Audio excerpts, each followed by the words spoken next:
Welcome to the best of the Anthony Cumia Show. 1 hour of highlights from this past week. Comedy, politics, current events, and pop culture. All completely uncensored. Brought to you by BetDSI.com. If you want to make things more interesting this football season, check out BetDSI.com. 33 years since I started in radio. 33 Started years. at 18, right out of high school. You just knew, like, radio was your thing, and that was it. You didn't even try anything else at the time? You didn't try some manual labor job? Not my D-minuses weren't going to get me. That wasn't going to get you in a cubicle somewhere? I was just happy to eke out of high school. No, man, for me, it wasn't about being in radio. It wasn't about anything like that. For me, it was all about my love of rock music.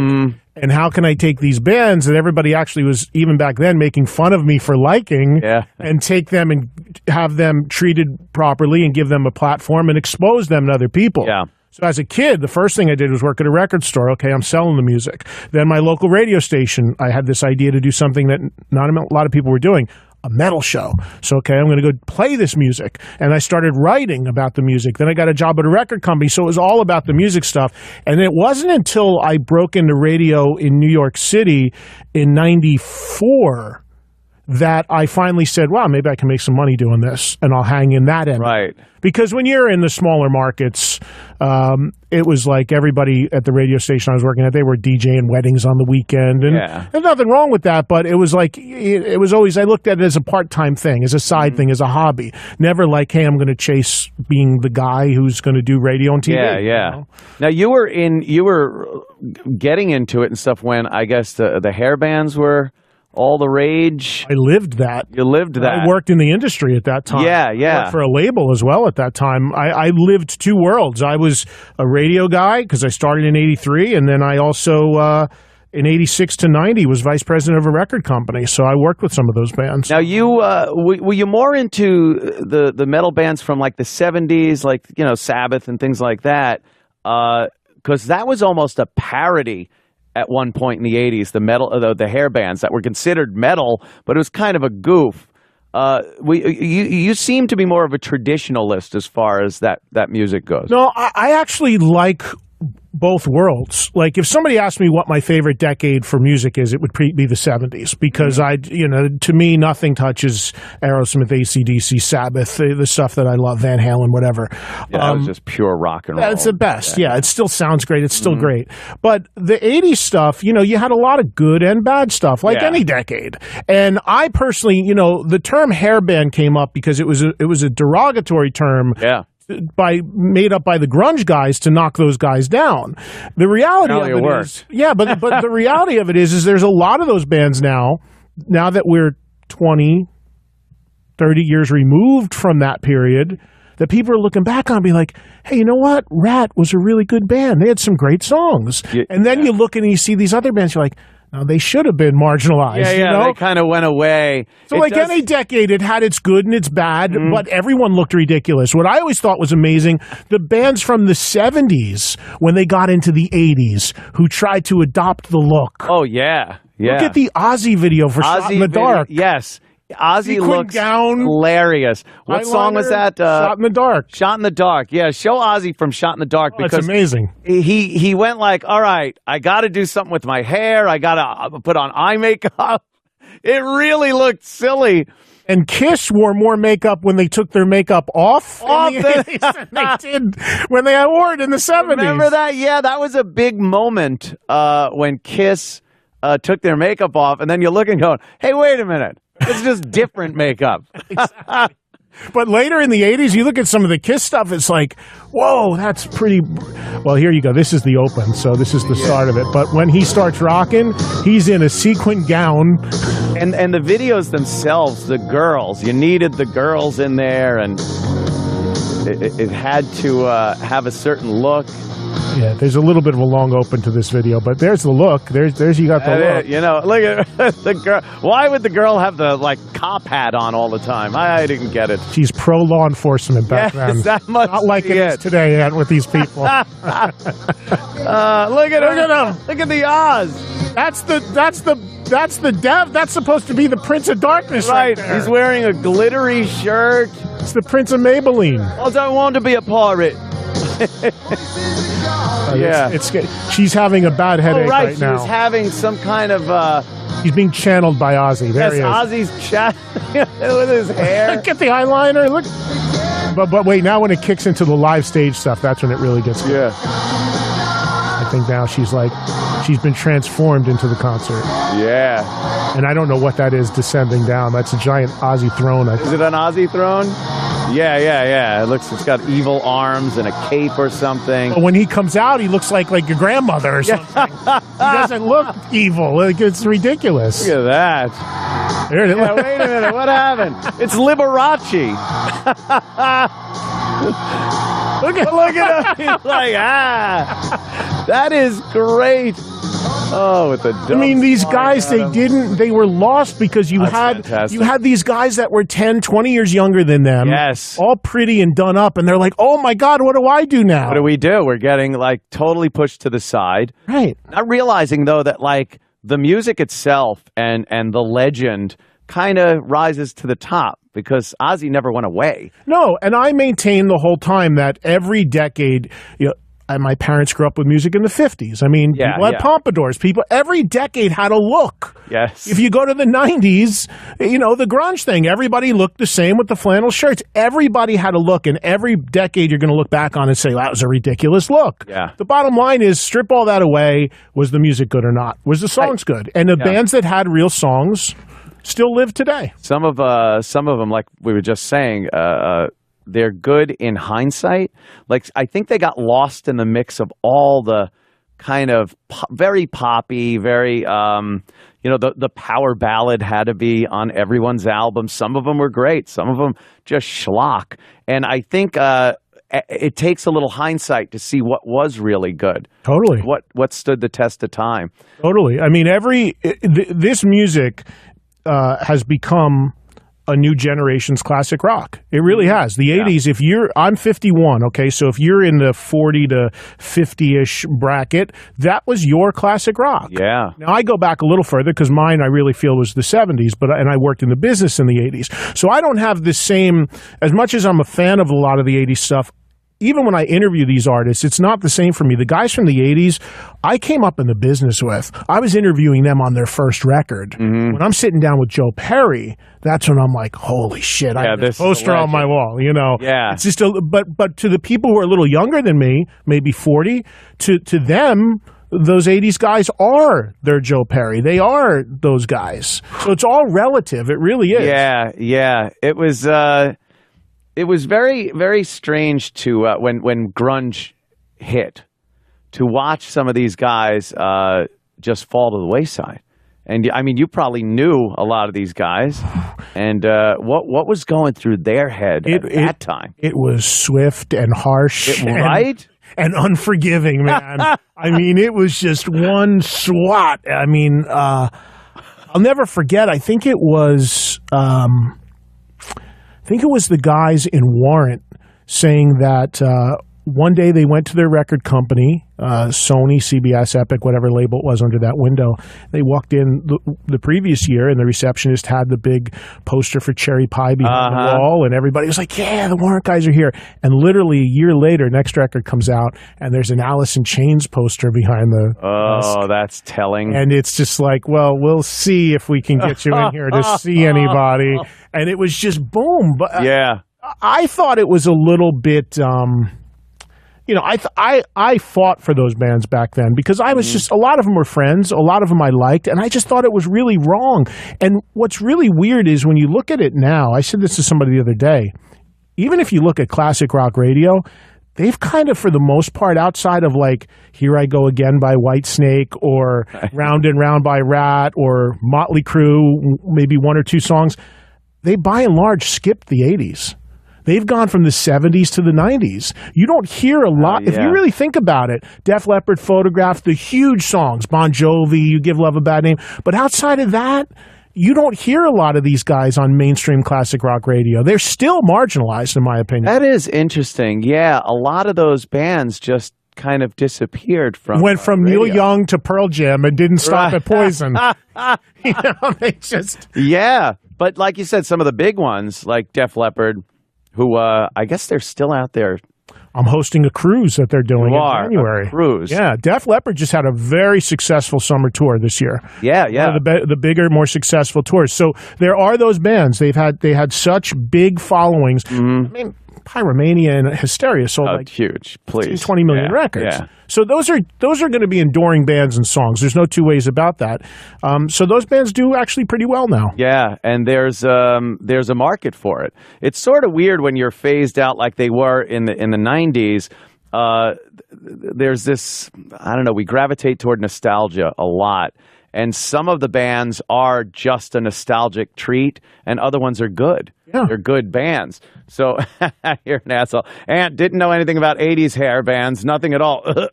Yeah, shut up, boy. That was my sister's the only one still with that much hair. Yeah, it's but some of them, like Bon Jovi, has been able to progress through all of that. And it's odd because he never really totally fell. And believe me, you can watch videos and call me a liar or naive or an asshole, but he never really fell into that hair band thing. It was like something different about Bon Jovi. I think, and I've called him this in my first book, that Bon Jovi is the founding father of that scene. Really? Yes. The reason why is if we can queue up, and I love this technology. I'm so into what you're doing here. If you can queue up the video for Runaway, the song Runaway. Yeah. Okay, this is 83, I want to say. Look, this that was like his first hit, right? First song, first hit, first video. This predates a lot of the stuff we're talking about, right? Yeah. First of all, the guy's father was a hairdresser. He's wearing lavender spandex pants. Really? And I mean, this is again. This is seen this in so long. Extended open. Weren't they all back then, cut. Eddie? It's like there had to be like a motion picture vibe to these videos. Yeah, story, the whole thing. Now it's just get to the goddamn music. Well, the funniest thing is that all these bands would do this big stuff, and then when they air it on MTV, they chop it off, cut it off, and for nothing. Right. This, but here he comes. Here he comes. Now look, you're getting everything here. This is before a lot of the stuff we're talking Harry about. Potter too. What the hell is that? It looks like Hermione.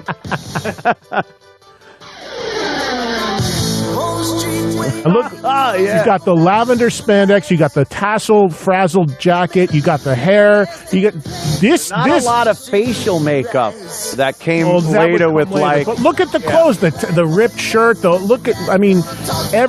Everything that came after this mirrored this. Yeah, this guy's look, this guy's everything. He was the total package. The godfather of hair bands. I believe that, Ant. But here's what's interesting about this. And this which makes this interesting. He is the only one from that entire scene. He gave birth to it, and he's the only one that was able to fully transcend it and become something else. It never became where it was like, oh God, where did Bon Jovi go? And then having a resurgence. He was there the whole time through the 90s, all through the 90s, which he reinvented himself. And that's something a lot of bands I don't think can do. Somehow he has, and even when it was on a downturn here in America, because everybody got beat up. What people forget about in the 90s when grunge hit is not only did the guys that look like this beat up, but metal bands couldn't get arrested either. A lot of the metal bands, the Judas Priests of the world, all those guys got hit hard. But he, for some reason, and I know him, he offered me a job in the mid-90s because he was putting a record company together, very business, very forward thinking. Paid off for him. He's pretty much one of the only original guys left in the band. It's his thing. Right. Even Sambora's gone, still doing stadiums to this day around the world. Isn't that amazing? Incredible. Boy, that really tells you who the guy was. Well, let me tell you, having worked in the business in the mid to late 80s, this was the blueprint for bands. I would go and do A&R work and go look at bands and clubs, and I'd come back and I'd say, well, they don't really the songs are not really there yet, or this or that. What's the singer look like? Singer look good? We'll fix everything. We'll fix it. Oh, that's We'll get great. people who can play. We'll fix it in the mix. We'll get people who can play on the records and not really be them. We'll get people to write the songs. got a great-looking kid singing. That's all we need. It's the best of the Anthony Cumia Show. The Anthony Cumia Show airs live Monday through Thursday from 4 to 6 p.m. Eastern in glorious high-definition video, exclusively at anthonycumia.com. Most of our technological advances that we use to this very day were invented out of necessity during World War II. Yes. And the Cold War that came after World War II because of our clashes with, divvying up Europe and everything. Came over. German people came here. Gave us all the secrets. We wouldn't have been gone to the moon without help from the former Nazi or German. Wait, did we really go to the moon? They've been debating that too. What the fuck? I love you think, Mike Bocchetti. Yeah, you gotta love him because you didn't see the guy on the moon. Let me tell you about the fucking moon. It's actually this big. I heard Columbus went to the moon and wiped out everyone there. Go there now. You won't find one guy. You won't find one guy. Think about it, Ed. In those Where's days, the golf club? Where? It's not there. No golf club. No golf club. thinking What was about that? Fucking Armstrong was there? no, Shepherd. Was it Shepherd or fucking took the It fucking? could have been on Mars instead. You're saying that was just like They claimed it, but the thing is, look how high and drugged up people were in those days. First. I thought you were going to say, "Look how high the moon is." Did you think you were going to say that? Oh no, I Look how high the moon is. Wait. Now look up. Look straight up. If my fingernail was the size of the Earth, Wait, my who, other fingernail was. He's actually doing a scale now that works. No, but who was high and drugged up? pretty much 99% of the people on the planet at that time. But we keep. Oh, I thought you meant. See, the 1% we're trying to figure out how to go to the fucking moon. The non-drugged up. How could you not say they What's went that to, thing in the air? Yeah. How could you is say that, they didn't do like a sweep of the Grand Canyon, make it look like rocks we've never seen before? Who knows? Like a movie, Oh, you you mean? think it was Everything's like set that? Yeah, but you know something? Conspiracy You ever theory. watch movies from 1969?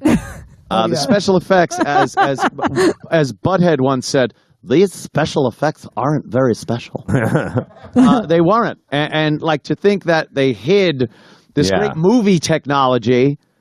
And The fool. although I did hear that for the help, because Walt Disney apparently that's fucking helped NASA with all the special effects of the moon thing, and in return got movie technology and a little land called Disney World. Wow. In trade, returned by the Cape, the same property around there. See, it makes sense that No, No sense. it makes no sense whatsoever. But to Mike Bocchetti, it makes a lot of to sense. me, No. it's just like, wait, Did you ever see Lost in Space? yeah, I know the show. I love that. Now, that let's was the documentary. Yes. Or the show. Robot. Yeah. That was Sigmund and basically Seaman, not happened. Sigmund and That, Seaman. that was stuff that they got from the moon that they Right. brought back and they made it into a Warning. TV series. Yeah, it looked like paper mache rocks and. No, but Yeah. does the moon mean Hollywood manufactured it too? I mean, there were props on the set. What do you mean? Like the American flag? I've seen that, like a rock that apparently has a number written on the bottom of Oh, it, but it okay. was the number was on the actual picture. Gotcha. Yeah. It wasn't on the rock Wow. because somebody thought, like, wouldn't you, if you were trying to perpetrate the biggest hoax on humankind, Yeah. the world, not your uncle, not your wife, a cute little fucking video, the entire world needs to be bamboozled to believe this. Wouldn't you have everyone checking pictures and go, hey, Buzz, Neil, there's a number on this rock. Oh, okay. All right, now put all the other pictures through the other 8 million people we have to have screen this to make sure there's no fuck-ups. There is nobody behind this curtain. Yeah. Go on behind the... Do not go Incredible odds. Mike, you really do like conspiracies, No, right? a You bunch don't- of things. Yeah, That's just he's- What one about of them. 9/11? Oh, what about I don't want 9/11? to say anything about that. But Oh, shit. Oh. He got inside info. Inside info on 9/11? I don't know. It was a moon landing. Well, when it came to Yeah. think One when of those ships finally fell out of orbit. when it came to Bin Laden, I think they could have got him a lot sooner than they did. Well, they probably Yeah, could've. they A lot, but they just wanted to find out enough stuff on him to see what his whole network was. Well, I'm not sure about that. Well, he didn't have a network. He only had. They a dropped few channels. 18 billion tons on Tora Bora. They were trying to kill him, Yeah. I think. Bora Bora. Maybe. No, but I think they just wanted to find more info about what was about him before they took him out. Yeah. Yeah, but I even go back further in history. Obviously, Mike Bocchetti knows what's going on. 9/11. No, but One time, Chris Kyle said he punched me. I sued his wife. Oh, shake. Oh, God. Parkinson's is a military experiment. But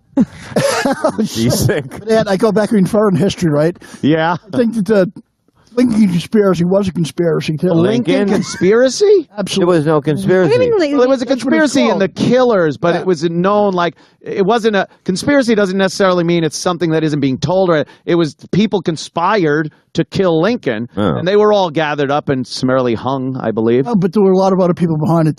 They like Stanton was like, Secretary of War. They found missing pages out of his book, and they found it years later. Oh, yeah? His book. I think he could have lived in the 1920s, as they said, escape. Lincoln? No. Well, yeah, he did. Say, wait a minute. He was a Lincoln- vegetarian. Yeah, he was. Lincoln had that giantism. He wasn't living past fucking 5 years anyway. No, he had some kind of. Oh, I got Lee Harvey Oswald. Lee Harvey Oswald. I'm Abraham Lincoln. He was a scary Yeah, he man. was. white minute bull. Yeah. Basically, Did you that's ever read what the thing? it was. My mother used to have the thing on the wall. The guy who killed Lincoln and the Lee Harvey Oswald, and John Wilkes Booth. they had like a very similar. Yeah, there's that Kennedy assassination, Lincoln assassination coincidence things. Right. And I remember reading that as a kid. It's like, Lincoln's secretary's name Kennedy. Kennedy's secretary's name Lincoln. Yeah. My mom had the whole thing on the wall with like a plaque. Yeah, your mom was nuts. Right. She was not. She has a whole. It looks like the American Revolution in her Right. living room. Took place 5 minutes ago. Your mom's figuring out the fucking world. Yeah. Fucking thing. Dinner's ready. Lincoln's a fucking big hat pop off like Kennedy's skull. Is that part of the coincidence? Mrs. Lincoln climbed on the back of the seat trying to get his hat. She was mentally ill, wasn't it? Who was mentally ill? Mary Todd Lincoln. Mary Todd Lincoln. She was crazy. Yeah, her son put her away, unfortunately. She was batshit. She just had her period. Yeah. They put everyone away back I think then. because her son died or something. So she lost a couple of sons. lost it. Back then it was like, just did. If you were depressed, you would. Oh, Lord, he got the consumption. He always got some weird fucking disease. Yeah. Yeah, as soon as the baby came out, that happened all the time. I was just syphilis. She fell into melancholia during the time after her son departed the... I'm glad I was born in this decade. That's all I have to say, because if I was born back then, I would have been put away 20 years ago. Yeah. Isn't it amazing watching like these morons on college campuses speak or attempt to, and they have the world at their fingertips, educationally speaking. And then, like, you'd read these Civil War letters from these morons, and it's like, my dearest Petunia, I hope the day finds you in the light of the sun. This marvelous, like, just the most eloquent letters Ever. by trash. And she is reading it at home, wiping cum off her lip. Oh, my dear. I so do miss him. My lover. No, but Dan, you're right. They went to the second grade and sounded like they went to Harvard the way they wrote. Yeah, the way they wrote it was very Exactly. eloquent. They don't know how to write Very well cursive, a lot of spoken. students to now. be able to read and write back then was like a thing, and you were proud of it and used it to the best of your ability. Now it's just like, Yeah. No. you Sad. Got you. My man. all you get. So sad. It's horrible. Yeah, we should go back to those days, pre-1865. Yeah. My love is waiting for me at I home. want to get my legs sawed off. Yeah, there it is. You know, there are some pluses and minuses, some pros and cons. The letters were so eloquent, but boy, if you scraped your shin, in with My old saw. kickball game. Yeah. It's true, Ed. Like when the Civil War started, right? They were fighting with like their grandfather's squirrel guns almost, you know what I mean? But by the time it ended, they had repeating rifles, cannons, all Oh, yeah. War will always advance technology. So, Quickly, again, yeah. going back to baby Hitler, what do? You see him sitting there. He was trying to get his bottle. It's like, look at the way Hitler plays with all his toys. He's back around that mobile. What was his parents like? The baby, I mean, of Hitler's parents, of the baby Hitler's I parents. bet they were great. What was his loving baby people. mama like? Very loving. They celebrated Hanukkah Yes. every year. He probably was a self-hating Jew. Well, No. some rumors have it that someone in his family was of Jewish. Ooh. Yeah. And I raped him? Is that what that's happened? kind of that was also has been attributed to trying to smear him, which do you really have to try to smear Hitler? How many people aren't just sold that he was kind of a bad guy? Man, I mean, if I had bottle, right, you should have heard a shotgun blast after that. Oh, wow. The old shotgun. The old shotgun and the baby bottle trick. You can hit a guy packing it, you know what I mean? Yeah. In the back. Bob, what are you doing with your hand? Like this, you know what I mean? And packing. That's how I Bob's pack it really at good home, at that. You know? Yeah, so, all right. So you can't kill it. Would you kill baby Hitler? I'd multiple shoot that douchebag. All right. Would you kill baby Hitler? Baby Hitler I'd dead? send him to therapy. Therapy? That's I'd take his eyes off and his last testicle. all right. Oh, there you go. Yeah, but then reload. Shoot him a couple of times. Make sure he's gone. Here's what I think I'd do. I'd get some of his DNA, clone him, place him in homes with similar backgrounds as Hitler's parents, Ooh. and then raise him to become the new Fuhrer under a more kind of workable regime. Maybe he would have been a nice person and had a better view, but he would use his No. speaking skills for better. Could that be possible? No one saw Boys from Brazil. No. No one. Can you show Couldn't watch that movie. Great goddamn movie, Gregory Peck. It's the best of the Anthony Cumia Show. 1 hour of what you missed this week because you're too damn cheap to pay for it. Damon Wayans, who there he is. What's up? How you doing? How you doing, Damon? I'm good. How you doing? You're gonna put it on the screen. There we go. There you go. Wow, what are you just kind of walking around your house with the phone? Yep. Walking around. Yes, sir. That's not bad. Let me see. Are you at your own digs there? Your own house? Yes. You're not gonna let us see? Nope. I don't want to see. Oh, that's nice. Damn. Where are you? California, right? I'm in LA. Yes, sir. Yeah, you're at the Irvine Improv, Irvine, California, today through Sunday. Yeah, I'm looking forward to it. And what? How is it out there in the clubs? You find the PC thing kind of getting in the way? I know Seinfeld talked about colleges and playing that, and he said it's a little too PC for him out there. How are you dealing with the climate out there? I'm retiring. That's how I'm dealing with it. You are From stand-up. Yep. This is like your final friggin' little outing on. It's au revoir. The au revoir tour. And why is that? Because the climate is weird. It's weird. It's not the fun, the process. You know, Seinfeld and I are from the same school of, just go up and talk crazy and let people, people hear things that they, they didn't hear before and they laugh. That's what you come to the club to laugh. You don't come there to have an opinion. Yeah, don't we see? It seems like we forgot about what the context is all about of comics. Like everyone's held to this standard that, a comic or a news anchorman or a doctor or anything should all be held to this same standard. And that's bullshit. It's like a comic. You go to see a comic to hear stuff that's a little outrageous, funny, offensive. And why should they be held to the same standard as other people with what they're talking about? Amen, brother. Amen. I hear you. So you decide to hang it up after how many years you've been in the business, man? I remember watching you doing that crippled people shoes bit. Holy shit. Yeah, I've been doing stand-up since 1982. Oh, my God. So you went through the whole phase where everyone was a stand-up comic and every show on Friday and Saturday nights was a stand-up comedy show, and it took a while for the cream to float to the top. Yeah, there was an explosion, a mass explosion of stand-up. Like, people turning bowling alleys into comedy clubs and, barbecue and comedy. Everywhere you went, there were comedians. And then, like you said, the cream rose to the top. And then, it kind of, I don't know, there's still a lot of comedians out there, but the process is different. They're busy trying to get followers, not funnier.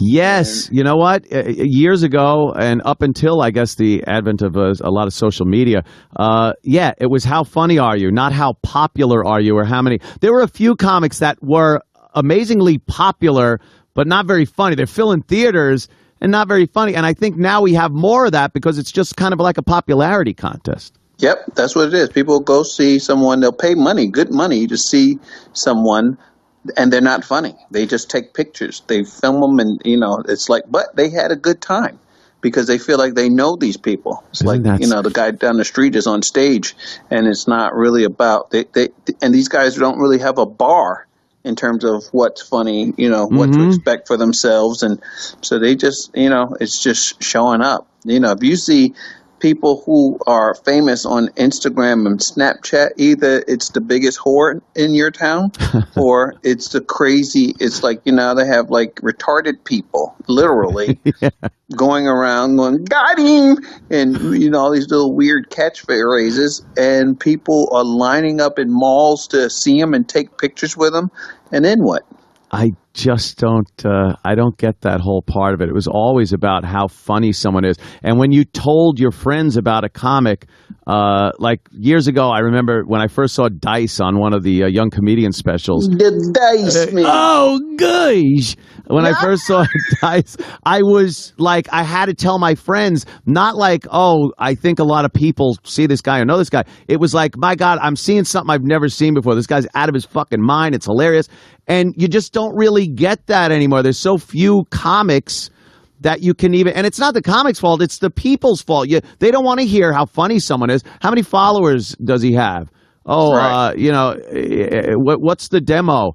I don't know. I like funny. A guy like Sam Kinison would never make it nowadays. Oh, my God. First of all, the material alone would get him friggin' blackballed. You'd just be gone. And, what do you do after that? You've been in some controversial things with the Living Color. There was some things. Even doing Homie and shit, you couldn't even fucking do that. It would be too offensive. Yeah, nowadays it would. I mean, back in the day, it was hilarious, and it was just we went just far enough to to make people go, "Oh my God, I can't believe they're saying that." Now it's like, how dare you say that? You know what I mean? And then you're on you get caught up in the 24-hour news cycle because there is no such thing as 24 hours of news. So they're looking to put anything in the cycle, whatever. Yeah, fill it up. Social media has given people so much access and instant access that they didn't used to have. So if you were outraged by something years ago, you literally had to, write out something. First of all, you had to know how to write a letter and then put it in an envelope and figure out where it had to go. It took a lot more effort to be outraged back then, but now a hashtag and you're a part of it, man. You're getting someone fired or you're trying to blackball someone from a club. How have you dealt with that side of the business, the technology side, and the instant access to you? Well, the first thing I did is get off of Twitter, and I kind of divorced myself from it. I should have done I went on a vacation a workcation to Big Sur, and I just sat out and looked at the water, and I realized how much time and energy it took for me to tweet and and try to keep a positive outlook on life when you're reading people going, "You're not funny, you're not relevant, your brother Mullen," and it's just like I don't need some guy who's never done anything in his life telling me that I'm irrelevant. You know what I mean? Yeah. That's, to me, I don't need that information. And I think that people who have huge social media profiles, if you're busy feeding that animal, you can't be feeding your creativity. It takes too much time and energy, and then you can't fail. And it's instant gratification. You're great. You're the best. You're the funniest. So why go to the club if I can look down on my phone and see, all that praise? Instant gratification. That's a great point. You need some human interaction, especially in the arts. You can't really give an opinion in a text or in a tweet sincerely about the arts, and saying you suck, or I get that too. Oh, my brother, and my brother's. But the good thing is I'm good. My brother sucks, so that works. That works for me. But no, they'll turn on you too. Oh, absolutely. You know what it is though? When you're in any field in entertainment, you feel now that social media is part of the gig. Like you feel you're promoting yourself, and you get caught up in the fact that I need to do this to keep my job or to keep progressing in my craft, as they say. But that's not necessary. I think it's full of a lot of negativity. I'm guilty of it. Fuck, I'm on it all the time like an asshole. Yeah, well, the best thing you can do is try to unplug, see how how relieved you are. I mean, I didn't throw away my account. I took it off my phone. Mm-hmm. And I just realized that I feel better. My self-esteem rose again, to the point where, what, I don't need that kind of daily validation. I got to focus on, trying to do something great and be someone great, not just in show business, but in life. And this really was consuming my time and energy. Yeah, absolutely. Making me depressed, really. I hear you. And I'm still in there like a dumb fuck. I'm still sitting there like tweeting this shit and getting into arguments. And I don't know why I do it. I know it's stupid, but it's like it is a form of addiction, I think. It is addiction. It's a habit. They figured it out. They really did. And they rob people of their real voice. I mean, Twitter serves its purpose, but, it's really hard to express how you're outraged with, the things that are going on in the world and, in politics and police brutality and, and racism. And it's hard. You can't really say what you really feel in 140 characters. Yeah, well, that's, trying to get into a worthwhile debate in 140 characters. Literally impossible. Yeah. You just can't do it. And no one has face-to-face interactions anymore. I would love open and honest conversations and debates about things. You just don't see it anymore. It's too hard to look someone in the eye and give them an opinion that you feel they might not like, or get an opinion that you don't like and talk it out. It's so easy to just go fuck you or label someone. You're a racist, you're sexist, you're homophobic, you're this, you're that. Instead of actually discussing it, it's easy to just give someone a label, hashtag them, and send them on their way. It's a cowardly way of carrying on a debate. Yeah, but it's also, I got to believe that it's part of a plan too. They figure it out. All of this stuff is, analyzed.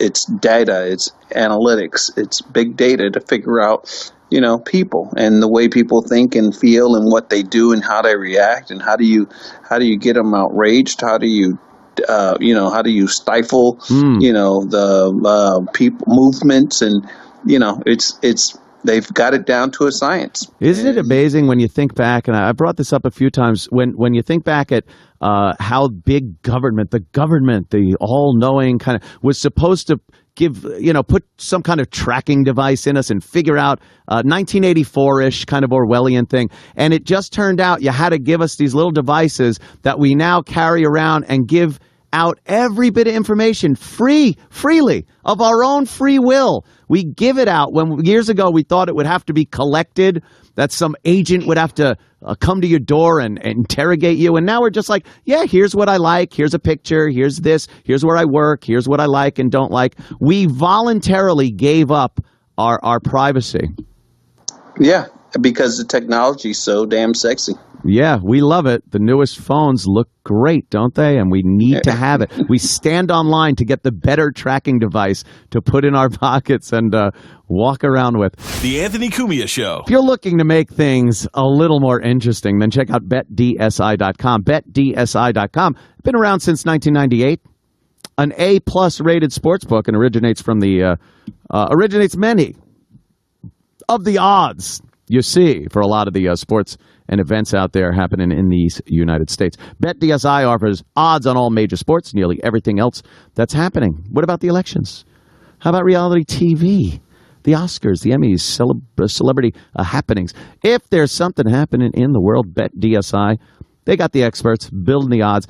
If you're looking to make things a little more interesting, why not check them out? It's a fun place to play. And BetDSI has built a solid reputation on winning from both novices and pros. It's BetDSI.com, BetDSI.com, available on all desktop and mobile platforms. Easy to use, fun to play, or even just explore around a little bit. And if you want to try it out, just enter promo code Cumia10. That's Cumia and the number 10. Don't spell 10.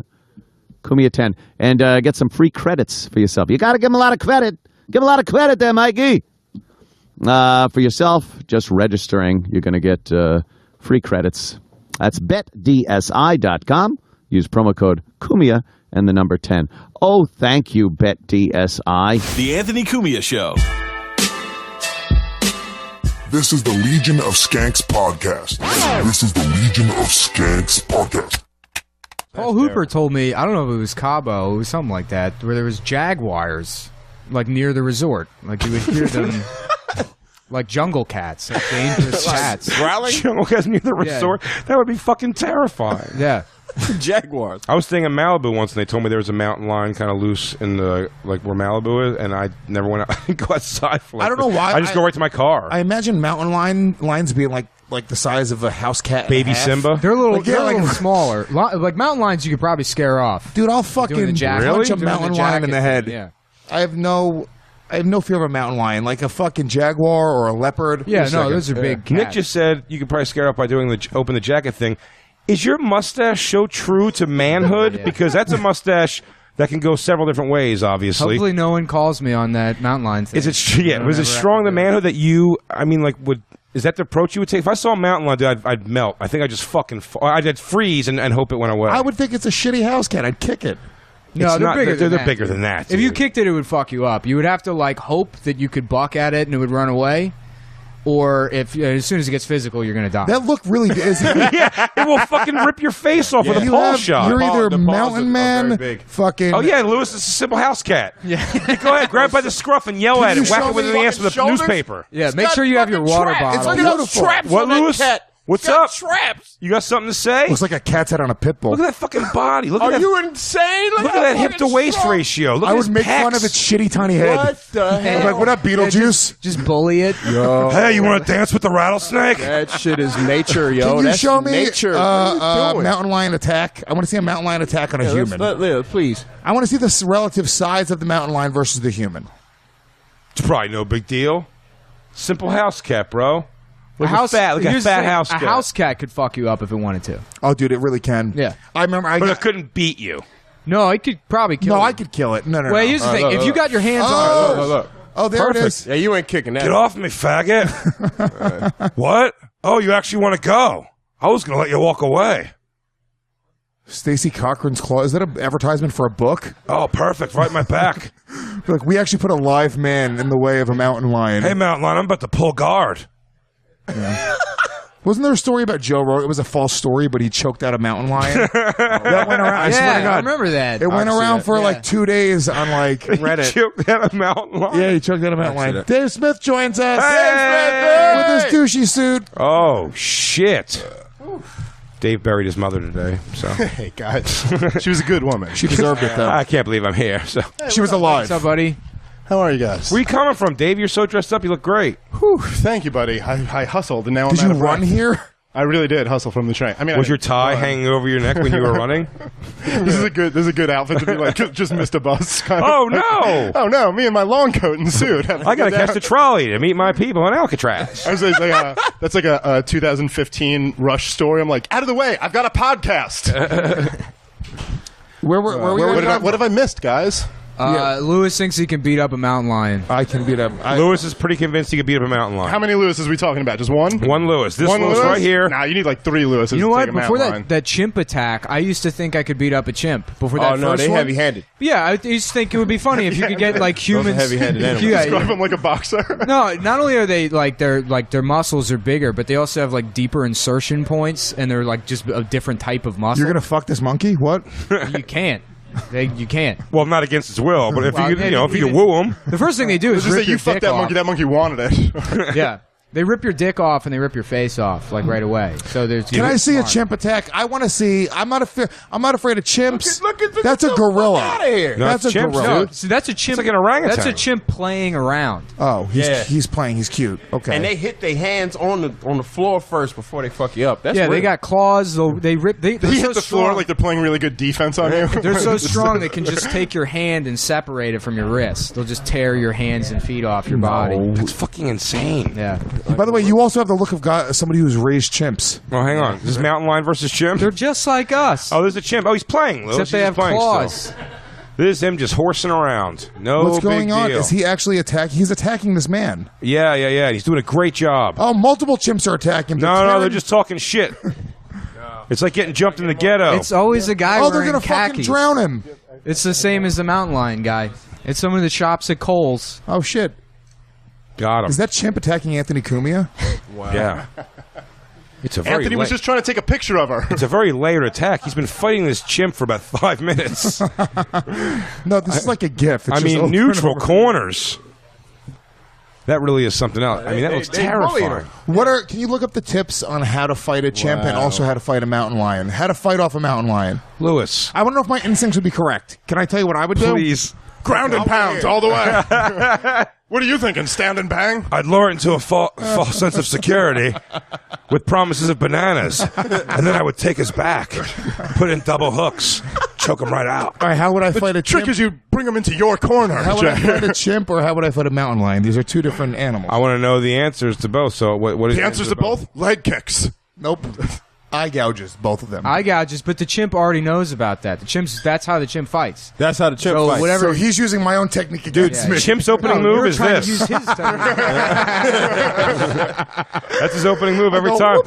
Yeah. Most chimps Chimps go for choreograph their first round, and it's a lot of this. So he's going to fuck your one up before you even think about gouging those eyes. all the shit that's banned in like competitive martial arts is just what the chimp does. So it eats your dick.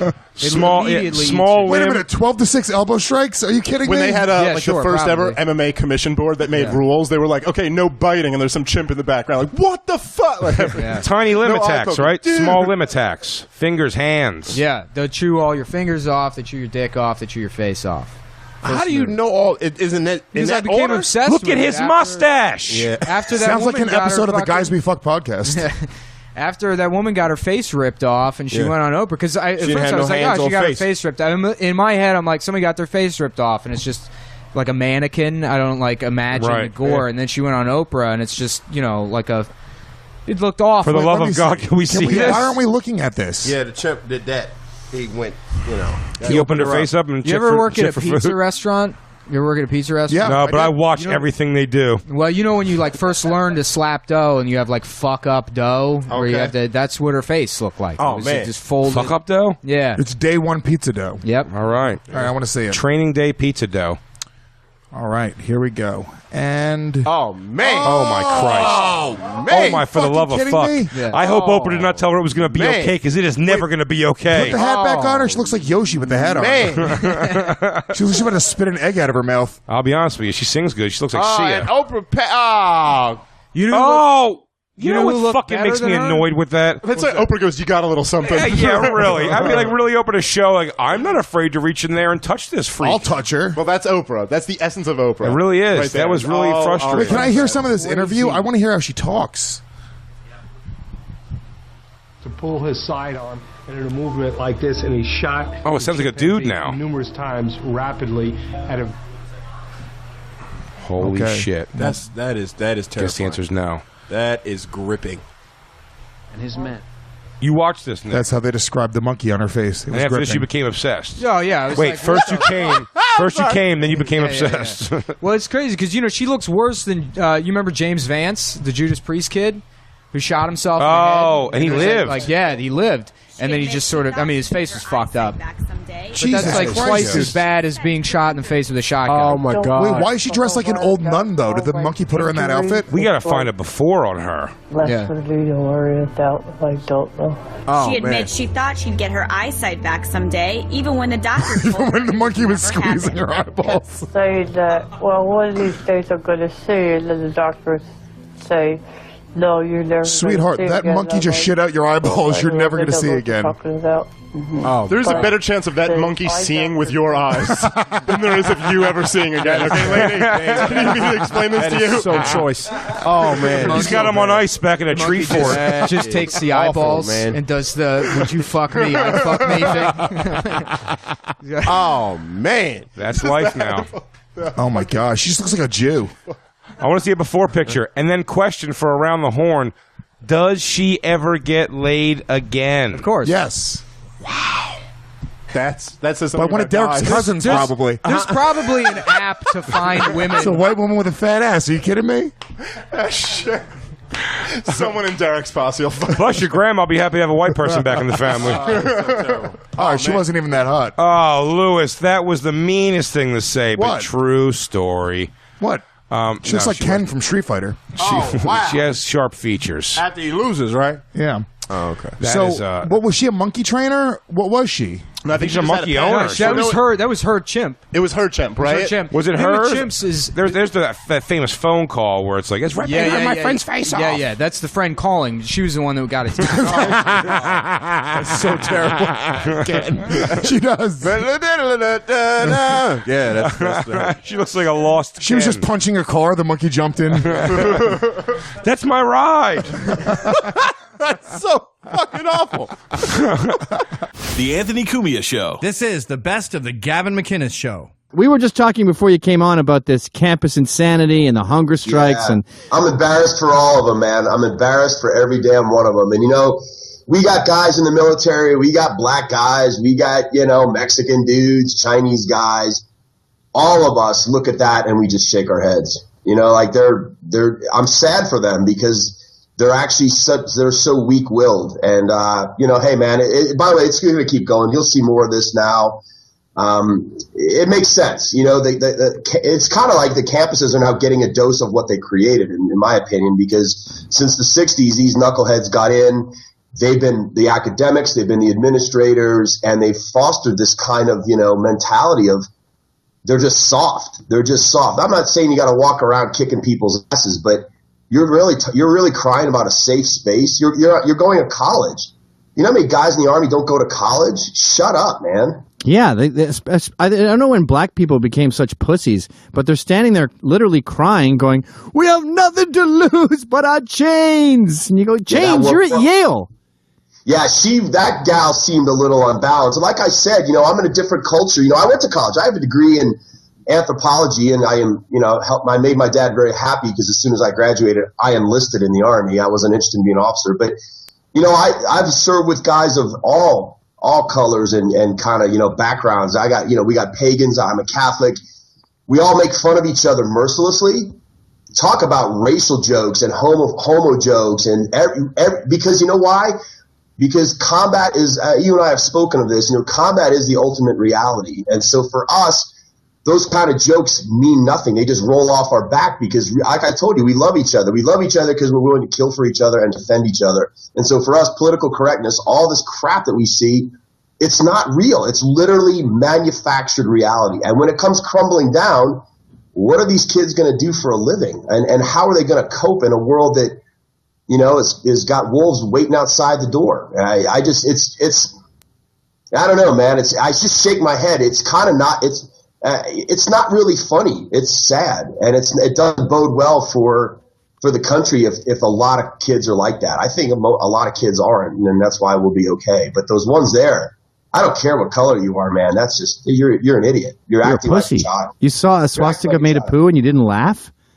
What did you do, cry? If someone's really into being a Nazi, would they make a swastika out of shit? I mean, wouldn't they? In a way, aren't you defacing your own symbol? So it's like, did anybody think about asking that? It's like basically saying, it's like a Black Panther writing a symbol in spaghetti. He probably wouldn't do that. He would just, paint it or, draw it, write it. And also, if a black person, they all seem to be rich, by the way, if a black student sees a swastika and goes, "You see, can you believe this shit?" I kind of want to go, you weren't really invited to that. That wasn't really about you, I'm afraid. That was Germany and Jews and the rest of Europe. You weren't really invited to that whole thing. Sorry. Well, I think that's what this is about. This isn't really about. Listen, I'm not black. I can't speak to the black experience in the U.S. I get that, but it seems to me that on the outside looking in, and the dudes I talked to in the military who are black, a lot of this is just they really are looking for a reason to be scared, hurt, and offended when there really kind of isn't one. I mean, there is reason to be afraid when you're walking 2 o'clock in the morning in some of these neighborhoods. It doesn't matter what color you are, you're going to get rolled. But like on a college campus, you're actually saying you're unsafe because someone drove by in a Confederate flag-covered car. I mean, we don't even know if it's true, even if it is. Dude, yeah, man, come on, man. There's a lot more bad shit waiting for you outside the world that's really going to be a threat, and that's not a threat. It's kind of I see it, and I just kind of, guys like us just shake our heads and go, man, go ahead and load the gun. We got training to do. But does it Does it make you? Does it frustrate you as a soldier? Because I was saying earlier before you came on, as a military guy, you're fighting for America, and that includes assholes and retards. I've thought of that. The American soldier, since our creation several hundred plus years ago, we fought and died and killed motherfuckers for the right and the opportunity for Americans to be self-absorbent. I want you to be whatever you want to be. I want you to be a janitor. I want you to be an artist. I want you to be whatever you want to be. But the problem is we're actually a victim of our own comfort and success. Where like when you get to this kind of level where you don't want for a lot, the navel gazing starts, the tail chasing starts, and so that's kind of what's happening right now. I think it will correct. I think that's the way of things. All systems in biology work on these kind of curves where your glands work like that. You have too much of a hormone, you stop producing it. Oh, now I got a little too much. Now it comes back up. It's like it's this wave propagation. That sounds really egghead, but it'll come back. I hope it comes back. If it doesn't, we're going to have some problems. Well, it's funny because you sort of go, all right, that's up to you guys. Do your stupid little college shit. I got to load my guns here and train. But then PC becomes a computer virus. I mean, you talked about anthropology earlier. It's infected anthropology. It's infecting science, mathematics, and now the military. When you have these women who can't do one push-up, becoming Marines, and then they're sent into battle with you. Now, all of a sudden, this bullshit college PC stuff is on the battlefield with you, and I don't care how you slice it. It's very different. I guess I do care how you slice it because I've never been. But I would imagine that it has to be different when your buddy right there is a dude and your buddy right there is a chick. I'm sorry. There must be a genetic thing where you feel more protective of your chick buddy than your dude buddy. Well, listen, we're both friends with Gutfeld, Greg Gutfeld, and I've been on his show a bunch of times, and they always, of course, I'm the idiot military guy, so we always end up talking about military, and as opposed to, cultural references, which I never get. But, we've talked quite a bit about the whole integration of women into combat units and gay people as well. This may surprise and upset a lot of gay people. I don't know anybody in the military who actually cares who you have sex with. We really don't. That's not interesting to us at all. But with females and openly gay people, it's not about anything other than sexual tension. Getting back to the reality thing, combat is the ultimate reality. As a team sergeant, I'm in charge of a Green Beret A team. There's two things that keep me awake at night, that drive the training I plan and the way I look at the world, is how do I increase my team's lethality and how do I increase our survivability? If something doesn't lead directly or indirectly to upping those things, it is a distraction. And so there's a few gals out there that are really tough and strong that are probably whoop my butt. It's not about the physical aspect, although that's also, like you said, a lot of that's been tailored to fit females' needs. Even if you made it where if a girl could do everything we could do, it's still going to be a problem because guys and girls like to have sex, and gay people and guys who like guys like to have sex with guys, and so it's sex either way. And so guys like, a 12-man A team, we don't have separate bathrooms. We don't, have shower stalls. We're pouring buckets over ourselves in the desert to clean our balls. Your bodies are in great shape, sculpted, melt in your mouth, gorgeous. Like we're ripped, we're sexy, and again, my thing has always been about, it's a distraction. And the anthropology side of it is this. Two things. One, the societies that we deal with, i.e. the Arabs in the Middle East and a lot of those other cultures, they don't respect women.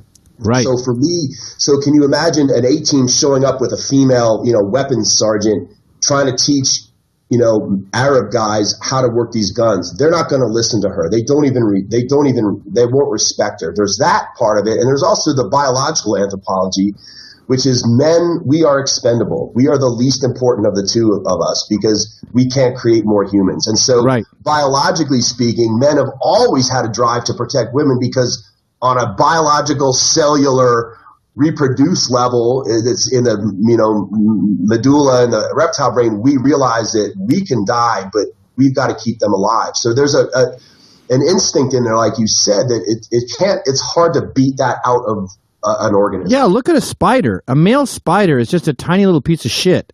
And then the female equivalent will be 10 times the size with the huge fucking abdomen and all this equipment because she's the important one. Half the time, she eats the dude when she's done.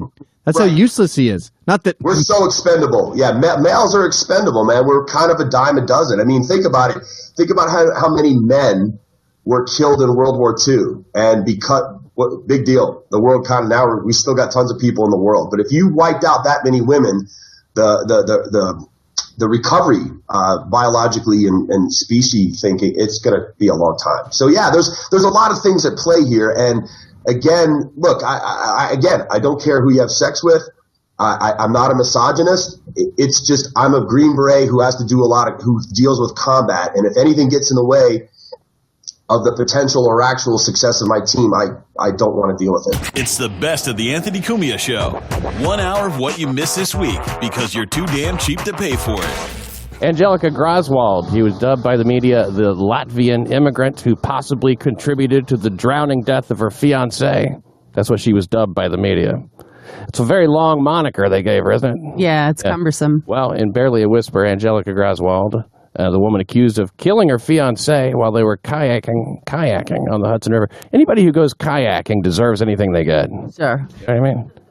You ever want to go kayaking? Kind of, but I'm going to pretend to be a cool girl. Fuck no. No, you would really want to go kayaking? Open some brews and watch some fucking football. Okay, dude. She was accused of killing her fiance. Now, apparently she killed this guy. And it's her fiance before they got married. I guess this guy really dodged a bullet. No? You know, can you imagine being married to a cunt like that?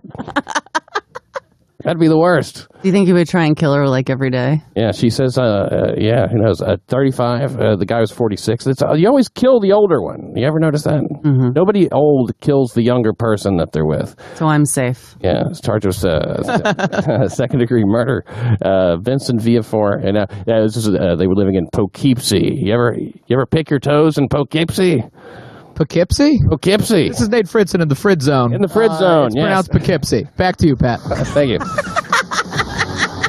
She's been in the Orange County Jail awaiting trial ever since, and prosecutors have said that she was the beneficiary of 2 life insurance policies totaling $250,000. How many murders would you commit for $250,000? Damn. Serious question? That's a lot of money, right? Yeah. Yeah, I mean, I would rough somebody up. I might break their leg. Mm-hmm. For $250,000? Yeah. Now you how did you spend your day today?